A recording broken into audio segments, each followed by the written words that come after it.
仕事がたくさんあったとしても苦にならないし、全てが肯定的に考えられるっていうことですね。瞑想の聖地インドで修行者1億人の頂点に立つ史上初の女性、ヨガの母ヨグマタ相川恵子が送る人生の羅針盤。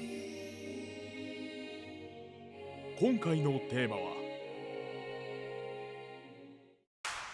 こんにちは、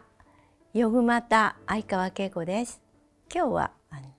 皆さんが瞑想を続けていくとどうになるのか、私の体験も踏まえてお話をしていきたいと思います。瞑想を続けていくと、どのような変化が起こるんですかね。日々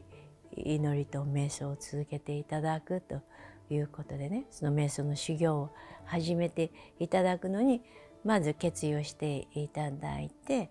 そして瞑想体質気質にしていただくのに、その整えてあげるいいエネルギーでね、そうするとすごく楽に毎日毎日秘宝をいただいたので、その秘宝で瞑想することができるんですね。でそれを続けていき、時々そういう研修などを受けてまた新しい秘宝をいただいたりして、瞑想を進めていくとさらにですね深いところに、到達することができるので、瞑想を続けてできるだけ続けていただきたい。生涯ね、例えば歯を磨くとかね、きれいになったからもう磨かないっていうことじゃなくて、毎日磨かないとまた赤がついちゃいますから、皆さんもいろいろストレス社会に生きていますのでね、ストレスが溜まってるわけですね。それをストレスを溶かすっていうことをやっていただきたいのでね、外側にいいエネルギーを出していくとまたいいエネルギーを呼び込むみたいのがあるわけですね。そんな風にトータルに皆さんがね、いい波動を外に出していくみたいな生き方をね、ぜひしていただくと全体が瞑想的になっていく。何のストレスもなく常に、楽しくて、仕事がたくさんあったとしても苦にならないし、そういう全てが肯定的に考えられるっていうことですね。で、年に取る不安もないし、病気になってもありがたいしっていうふうな、これを学びにする、気づきにする、苦手なこともしあったとしたらそれもありがとうございますみたいなところで、全てねその解決ができるっていうことなんですね。私は40年もね続けているということでね、そういう全てが瞑想になってるのかもしれないんですけどね。仕事をしてるのは自分のためではなくて人のためなんですね。だから道場を建てるのも自分のお家のためじゃなくて人のためで、財産も全部みんなに残していく私欲が何もないんです。みんないろいろね小さいことに悩んでるわけですね。だからそういうの悩まなくなるっていうか、でその源につながって神につながってね、新しい癖をつけて生きることでね、みんな心につながってね、プライドにつながって相手にこうしてほしい、ああしてほしい、あるいは自分がこうしなければならないとかいう、そういう生き方をしているわけですね。だからそうじゃなく全体が見れて、そして自分が何を与えることができるかということでね、意識が変わってくるっていうか、で、みんな楽になるっていうかね、みんなすごい重いカルマを背負って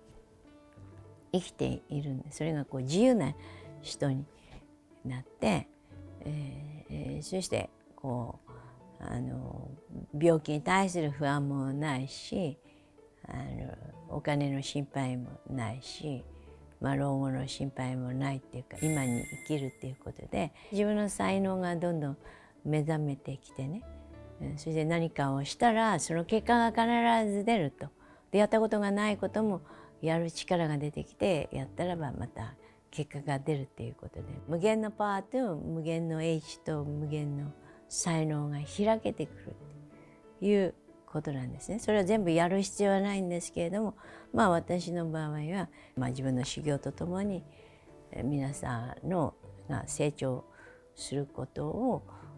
そのヒマラヤの恩恵で素晴らしい人になっていくことをそれ生きがいっていうか喜びになっている。昔の私を考えた時やっぱ健康になりたいとかね、もっと能力を高めたいとかそういうレベルだったと思うんですけど、私自身がパワーを上げることで皆さんが元気になるっていうことでね、で私も常に磨いていかなくちゃならないし、普通だったら休みたいとかね、なんかそういうのがあると思うんですけれど、みんなにそのヒマラヤの恩恵をシェアして何らかの形でねシェアしていきたいと、そうやってさらにバトンタッチしていきたいっていう感じですね。ヨグマたちがヒマラヤ瞑想を始めて最初の1年目っていうのはどのような感じでしたか？私はいきなりヒマラヤに行ってしまったのでね、何もレストランもないし誘惑がないわけですよ。だからもう何も食べないみたいな、いきなり何もそれないわけですからね。だからいきなり苦行って言えば苦行なんで、電話もないし風呂もないし、顔洗うにももう氷のような水で顔洗わなくちゃならないから、美人になるどころか霜焼けでブスになるみたいな感じで、そういうものにもとらわれないようにっていう、いろいろね、そういうので、ともかく半信半疑で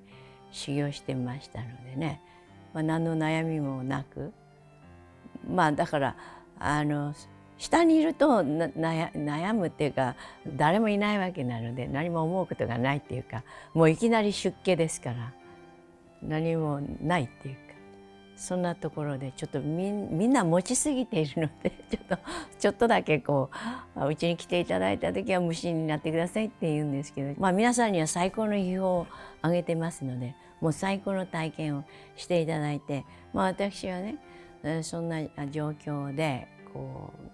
一生懸命頑張ってきたんですけれども、皆さんにはいい秘宝だけを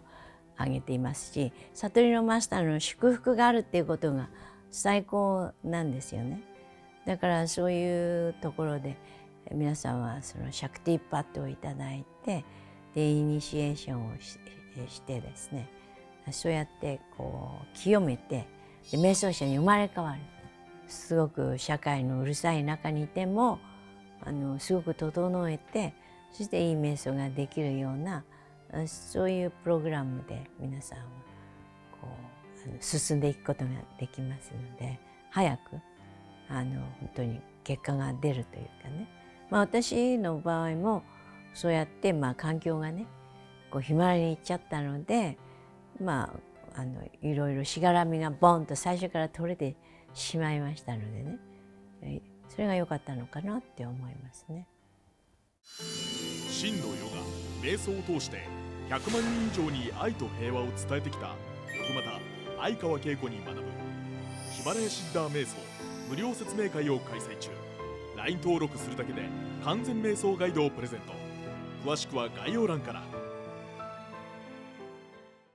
瞑想を長く続けるための秘訣などあるんでしょうか？私たちはね形はね体と心いただいていて、小さい時からね体も大きくなって、心もいろいろ物事を理解できて、いろいろな情報をね集めてお利口になってきているわけですけれども、ヒマラヤ秘境の最高の人間っていうのはですね、全てをね知っていくっていうことなんですね。自分自身について知っていく。例えば文字を習ったりね、あるいは何かお稽古事を知って、でその技術を身につけたりっていういろいろな学びがあると思うんですけれども、知識だけでなくて実際に体験をしてですね、どうになるかって、例えばね水泳を習う時にね、講義だけ聞いてもね、クロールはこうやって泳ぐんだとか言っても、やはりこう水の中に入ってこう泳がないと身につかないわけですね。それと同じように悟りへの道ということでね、皆さんがこの体がどうになってるかっていうのをこう外からこうね、解剖学とか生理学とか外から研究するっていうことでなくて、実際に体験をして心がどうになってんのかとか体がどうになってんのかね、それに気づいていくっていう、そういう修行をしていくわけですけれども、どうになってるのかねわからないわけで、それが例えば飛行機をね作りたいと思って中がどうなってるかって分解してね、で分解してこんなになってんだなってこう分かるんですけどね、じゃあそれをまた構築する場合ね、この部品はどこだったかしらみたいにね分からなくなっちゃうっていうかね、そうするとなんかこう変なところにねこうすごい力が加わったりして曲がっちゃったとかね、いじりすぎちゃっておかしくなっちゃうこともあるかもしれないんですね。その環境の中で静かだったものがね、こうちょっと刺激したらバッとこう活性化してね、目覚めてパンドラの箱を開けたように